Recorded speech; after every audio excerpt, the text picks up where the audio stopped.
మన జాతీయ స్థాయిలో ప్రధానంగా రాష్ట్రంలో కూడా గ్రామీణ ప్రాంతంలో ఏవైనా అభివృద్ధి కార్యక్రమాలు జరుగుతున్నామని చెప్పారంటే అవి కేవలం మహాత్మా గాంధీ జాతీయ గ్రామీణ ఉపాధి హామీ పథకం ద్వారా చెప్పక తప్పదని చెప్పండి. ఆనాడు 2014కి పూర్వం అప్పుడు యూపీఏ చైర్పర్సన్ సోనియా గాంధీ గారు ఏదైతున్నదో గ్రామీణ ప్రాంతంలో ఉండేటటువంటి యొక్క వ్యవసాయ కూలీలు వారి కేవలం ఏదైతుందో వ్యవసాయ పనిదినాలలో మాత్రమే ఉపాధి లభిస్తుంది. వ్యవసాయ పనిదినాలు లేని సమయం లోపల ఏదైతున్నదో వారి ఉపాధికి వారికి ఇబ్బంది కలుగుతుందనే ఒక భావనతోని ఇవాళ గ్రామ స్థాయిలో నిరుపేద వర్గాలనే కాదు ఎవరైనా కానీ చెప్పంటున్నాను, ఒకసారి మనం గ్రామ పంచాయతీలో పేరు నమోదు చేసుకుంటే వారికి జాబ్ కార్డు జారీ చేయబడి వాళ్ళ ఒక వారంలోపు ఏదైతే వాళ్ళు రన్ చూపేట ఒక బాధ్యత ప్రభుత్వంపై ఉండే విధంగా ఈ చట్టాన్ని రూపొందించడం జరిగింది. ఇవాళ ఈ ఎన్ఆర్ఈఎస్ కార్యక్రమం ఒకవైపు ఏదైతుందో కూలీలకు చూపేయడంతో పాటుగా వారిపై పర్యవేక్షణకు ఈ ఫీల్డ్ అసిస్టెంట్ స్థానికంగా వారిపై మానిటరింగ్ పర్యవేక్షణ చేయడం జరుగుతుంది.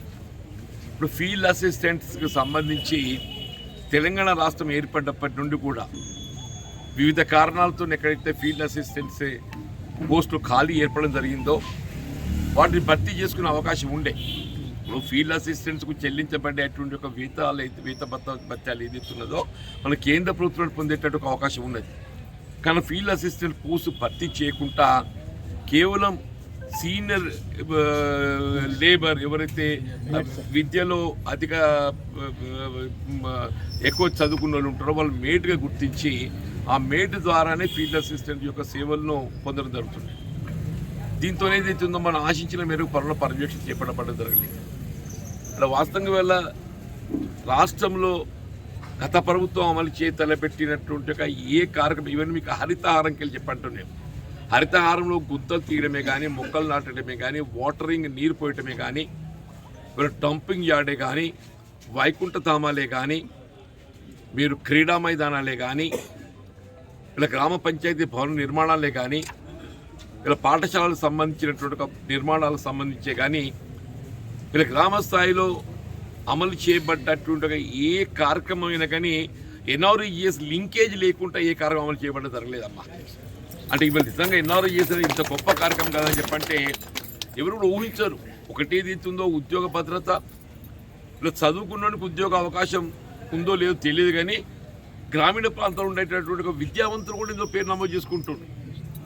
వారికి ఇవాళ ఏదైతుందో వారి విద్యకు అనుగుణంగా ఉపాధి పొందడంలో జరుగుతున్నటువంటి ఒక ఇబ్బందుల దృష్ట్యా తాత్కాలికంగా నేను ఉపాధి పొందడానికి కొరకు దీన్ని ఉపయోగించుకోవాలని చెప్పని ఎన్ఆర్ఈఎస్ కూడా పేరు నమోదు చేసుకొని ఉపాధి పొందడం జరుగుతుందని చెప్పండి. గొప్ప కార్యక్రమాన్ని ఏదైతున్నదో ఈ మధ్య ప్రభుత్వం ఈ ఫిక్స్డ్ టెన్యూర్ ఎంప్లాయీస్కి ఏదైతుందో ఉద్యోగ భద్రత కల్పించే విధంగా మరి రాష్ట్ర ప్రభుత్వ గౌరవ ముఖ్యమంత్రి గారు నిర్ణయం తీసుకోవడం జరిగింది. మరి ఏ విధంగా అయితే ఫిక్స్డ్ టెన్యూర్ ఎంప్లాయీస్కు ఉద్యోగ భద్రత కల్పించడం జరిగిందో ఈ ఫీల్డ్ అసిస్టెంట్స్కి సంబంధించి కూడా ఇలా ఏ విధంగా మేడ్స్ను ఫీల్డ్ అసిస్టెంట్స్గా గుర్తింపు చేయడంతో పాటుగా ఫీల్డ్ అసిస్టెంట్స్గా సేవలు అందిస్తున్నటువంటి వారికి వారి యొక్క మెరిట్ ప్రాతిపదికన వారు కూడా ఈ ఫిక్స్డ్ టెన్యూర్ ఎంప్లాయీస్కి ఏదైతే గుర్తింపు చేసి ఉద్యోగ భద్రత కల్పింప చేయడానికి నేను తప్పకుండా ఈ అంశాన్ని రాష్ట్ర ప్రభుత్వ గౌరవ ముఖ్యమంత్రి తీసుకెళ్తాను. నేను ఎన్ఆర్ఈఎస్ కార్యక్రమాన్ని మీరు ఇంత చక్కగా నిర్వహింపజేస్తున్నందుకు నేను ఫీల్డ్ అసిస్టెంట్స్ అందరినీ కూడా నేను హృదయపూర్వకంగా అభినందిస్తున్నాను.